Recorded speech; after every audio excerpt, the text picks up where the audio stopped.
Alors, bonjour encore une fois, merci de m'avoir invité. C'est toujours un plaisir de travailler avec UPEC et ce milieu intellectuel très vivant autour du PEC et international. Alors, j'aimerais commencer mon intervention par une mise au point. Je suis un quart français. Et je le dis parce que vous verrez que mon intervention parle beaucoup de la Suisse, avec des choses en Suisse qui se passent plutôt bien autour de la science. Et je ne voudrais pas que vous concluiez que c'était simplement pour moi de faire le malin en tant que Suisse, puisque je ne suis pas complètement Suisse, je suis aussi français. Et donc, j'ai aussi le souci de ne pas comparer pour prouver, mais simplement d'amener peut-être un horizon légèrement différent.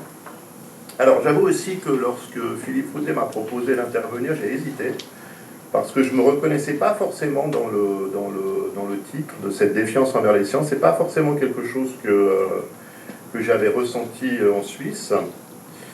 Et finalement, j'ai commencé par me documenter, et ça tombe bien, parce qu'il existe un baromètre scientifique suisse qui est au bon soin de l'université de Zurich, et qui a confirmé que ma perception des choses par rapport à la situation du rapport à la science en Suisse n'était pas tout à fait celui d'une défiance. Évidemment, à ce moment-là, je n'avais pas encore entendu l'intervention de Jean-Claude Rouanneau, qui nous a confirmé que cette confiance globale envers la science était quand même plutôt la règle encore, et qu'on n'était pas encore passé dans un monde où le scepticisme envers la science était fortement majoritaire. Alors je vous renvoie à ce baromètre scientifique suisse. Il y a plusieurs types de résultats, ils sont relativement, on va toujours discuter pour les interpréter. Disons que les tenants de l'étude jugent qu'il y a globalement une bonne confiance en Suisse. J'ai choisi là un résultat un peu plus facile à commenter de l'enquête, de sorte qu'on a des gens très très scientophiles pour 22%, les sceptiques pour 17%, bien sûr une catégorie intermédiaire qui vont scinder en deux, et puis cette catégorie importante qui sont les soutiens passifs. Et je pense que peut-être si on comprend un petit peu nos discussions de ces jours, le grand souci c'est que ces soutiens passifs cessent d'être des soutiens passifs et tombent dans la catégorie des sceptiques. Ce n'est pas le cas en Suisse, cette catégorie a légèrement progressé, mais elle reste quand même très très inférieure. Par contre, il y a quelque chose, je trouve, de plus parlant que ça, pour vous situer le contexte suisse, et puis également pour aller dans le sens de mon intervention. Il y a un vers de Reverdy que j'aime bien, il n'y a pas d'amour, il n'y a que des preuves d'amour. J'ai été rechercher dans la situation politique suisse des preuves de la confiance de la population suisse envers la science, et j'ai cherché ça dans l'histoire des référendums. Alors, peut-être juste un point de droit constitutionnel. En Suisse, le référendum fonctionne comme ça. On a un Parlement qui élabore des lois, et lorsque la loi est passée au Parlement, les partis qui n'auraient pas eu l'impression d'être écoutés, ou les groupes d'intérêt qui n'auraient pas eu l'impression d'être écoutés, peuvent lancer un référendum, et s'ils réunissent 50 000 signatures, le référendum amène la loi devant la population suisse. Et donc on a eu comme ça, dans ces dernières années, plusieurs occasions de mettre face à la population suisse des lois à forte connotation scientifique, des lois qui impliquaient une forte réflexion sur la science. Alors je vais vous donner quelques explications complémentaires, en commençant par le référendum de novembre 2021, qui était en fait un référendum sur les bases légales des ordonnances du Conseil fédéral visant à surmonter l'épidémie de Covid. Alors ça, c'est vraiment intéressant comme situation. En Suisse comme ailleurs, le pouvoir exécutif a dû prendre pas mal de raccourcis pour imposer des mesures à la population pendant le Covid, notamment le confinement. Et le Conseil fédéral a dû à un moment donné, le gouvernement, rendre des comptes à la population, c'est-à-dire que de par notre constitution, ils avaient dû faire des lois d'exception, donc ils devaient passer devant le peuple pour les faire valider après. Et là, vous voyez qu'en novembre 2021, eh bien, il y a eu un vrai plébiscite de notre gouvernement, puisque ces lois ont été acceptées à 62% pour une participation de 65% de la population. C'est une très forte participation, 65% pour un référendum en Suisse, qui donc doit accepter. Et je pense qu'il ne faut pas interpréter cette décision comme une décision qui dirait que finalement en Suisse, c'est la population qui décide de la vérité scientifique, mais par contre en Suisse, c'est la population qui décide si on continue à faire de la discussion scientifique, et on peut discuter sur le sens du confinement, et on peut discuter sur le sens des vaccins en Suisse, je vous rassure, le débat reste libre, mais on peut en discuter avec une population qui dit clairement il n'y a pas besoin d'en faire un sujet politique. C'est-à-dire que je pense que ça, c'est un élément assez important du référendum et du rapport suisse à la science. Finalement, la science, elle est aussi plus libre et plus respectée quand on lui permet d'avoir sa pleine place et qu'on n'essaie pas en permanence de la ramener à des questions politiques. Ensuite, il y a eu deux votations, comme on dit en Suisse, en juin 2024 et en juin 2023, assez proches, toutes deux sur la question du climat, en fait, plus ou moins. Il y a eu d'abord, en 2023, la loi fédérale sur les objectifs en matière de protection du climat, et puis en 2024, la loi fédérale relative à l'approvisionnement en électricité. Bon, là, Hélène Jalin nous disait, c'est scientifique, donc c'est vrai.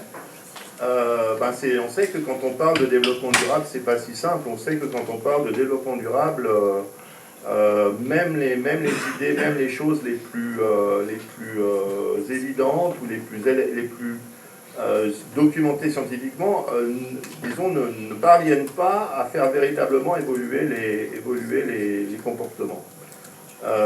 Donc là aussi, on voit qu'en Suisse, on a un vrai engagement, c'est-à-dire que coup sur coup, et avec quand même des majorités assez confortables, le peuple suisse a entendu, accepté les arguments en faveur des mesures en faveur du climat. Ça va assez loin parce que d'une part, pour juin 2023, c'est comment la population suisse a demandé finalement au gouvernement d'arriver à un net zéro en 2050. Donc un objectif quand même assez ambitieux pour notre pays qui probablement ne va pas être atteint. Mais enfin, ça montre quand même comment en Suisse on envisage ce rapport à la science. Et puis, on aime tellement la science, et ça c'est l'exemple de septembre 2024, on aime tellement la science que en septembre 2024, on a refusé une réforme de notre loi sur les retraites, en fait, la loi sur la prévoyance professionnelle, parce que les études scientifiques au sujet de cette loi montraient au peuple qu'il ne pourrait pas se la payer. En fait, les arguments qui ont été donnés par les opposants, en fait, montraient qu'on n'avait pas les moyens d'être aussi généreux que la loi voulait l'être. Mais ce qui est intéressant avec ce référendum-là, c'est que ça a été plus loin et ça pose, enfin voilà, ça va amener du grain à moudre à Bertrand du Marais. C'est qu'en fait, on s'est aperçu, après que la loi ait été votée par le peuple, on s'est aperçu qu'en fait, une partie des chiffres qui avaient été donnés étaient erronés parce que notre Office fédéral de la statistique vivait des moments assez difficiles et n'arrêtait pas de faire des faux calculs. Et donc finalement, ça a amené d'abord la démission du directeur, donc aussi des actions assez concrètes. Hein. La science, n'est pas que des mots, c'est aussi des décisions. Et puis, on n'a pas pour autant remis en cause les résultats de la votation. Donc ça, c'est aussi peut-être quelque chose qui montre peut-être aussi certaines limites potentiellement de notre système. Mais je voulais montrer en fait ces exemples-là parce que je reprendrai là par exemple la question qu'a posée Karine Berger, puis qu'a aussi posée Hélène Jalin. Comment éclairer ceux qui décident? Peut-être en changeant ceux qui décident. C'est-à-dire que dans un système de démocratie directe, c'est plus tout à fait les mêmes personnes qui décident. Et là, on a quand même, avec cet exemple suisse, mais qui reprend aussi un point que j'avais entendu de Jeremy Rifkin, qui dit finalement, lorsqu'on demande aux gens de prendre des décisions, on est quand même surpris qu'ils sont plutôt pour les choses que la science recommande et ils ne sont pas si sceptiques au point de refuser des solutions qui peuvent leur être apportées.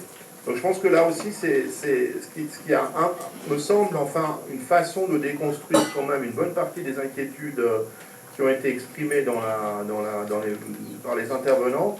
C'est sûr qu'un modèle dans lequel la science a la responsabilité non seulement de rechercher la vérité, mais en plus de la trouver, et en plus de faire en sorte qu'on l'accepte, ça donne peut-être à la science trop de place et un rôle qu'elle ne pourra pas assumer toute seule. Si par contre, elle reste sur ce qui est sa base, c'est-à-dire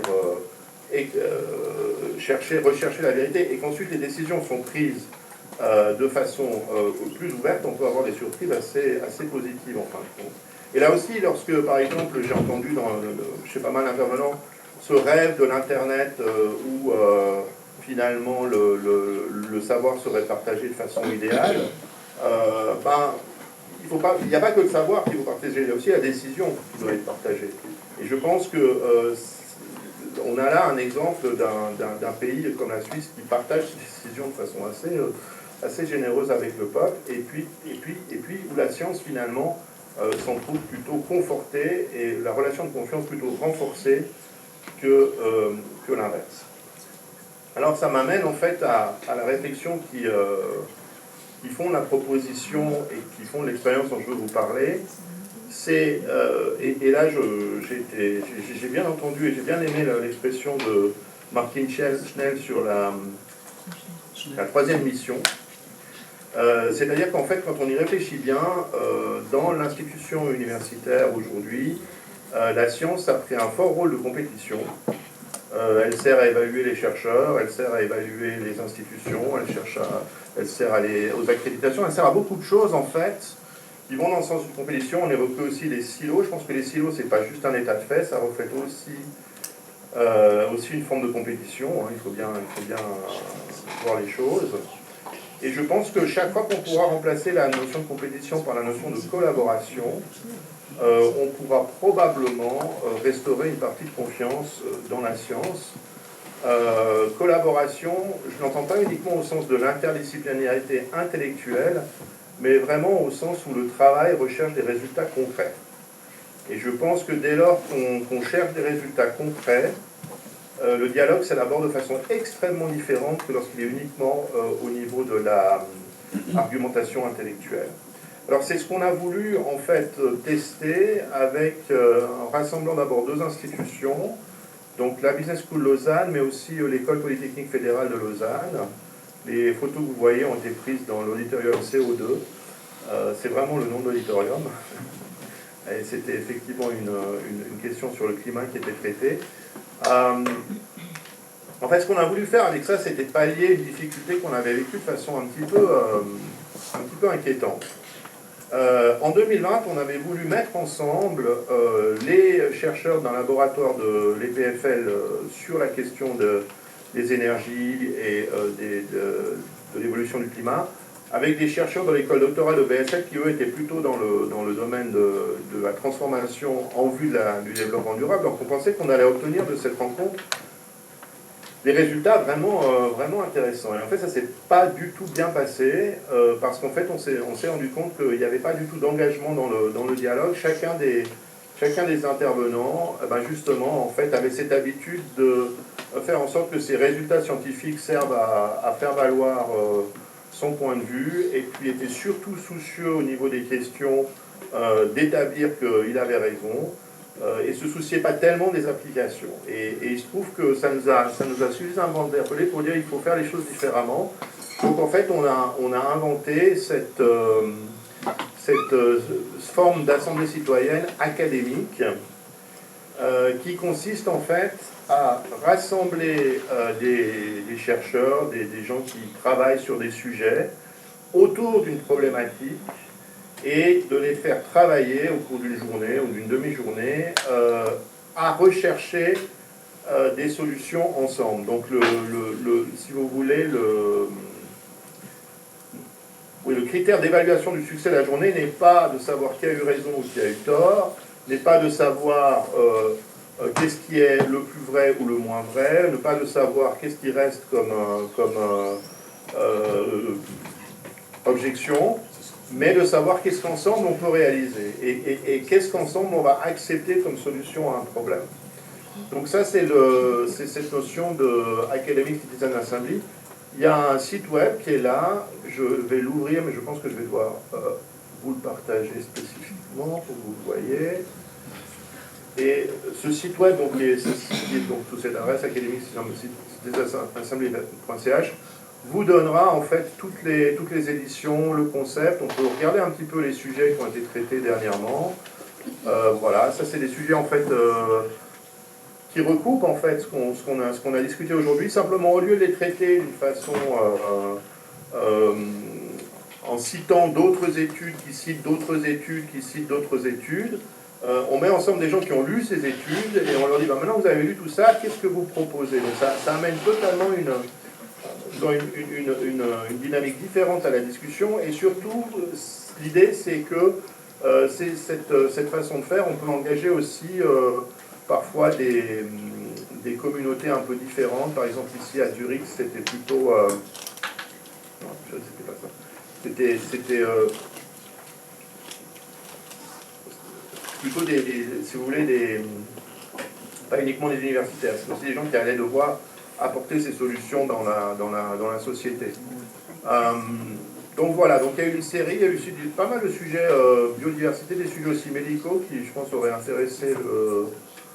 Alors, je ne la trouve plus, je crois que c'était la biodiversité. Il y a des sujets sur la... Voilà, la durabilité du système de santé, donc là c'était des sujets qui auraient intéressé aussi Pierre Wolkenstein. On a vraiment cette méthodologie qui est décrite ici, le concept, les goals, les ressources sont là. Donc chacun peut s'emparer de cette méthodologie et puis créer son assemblée. Et donc en fait, je vais m'arrêter là en fait parce que je n'avais pas tellement envie de mettre une conclusion à quelque chose qui est surtout une invitation à l'action. Je voulais être cohérent jusqu'au bout. Donc je serais ravi de répondre à quelques questions. Bien évidemment que dans la publication, on ira plus loin dans la présentation des différentes éditions, des différentes difficultés qu'on a pu aussi rencontrer face à ce concept. Voilà ce que je voulais vous communiquer aujourd'hui de Suisse sur notre vision et notre confiance plutôt dans la science que notre défi.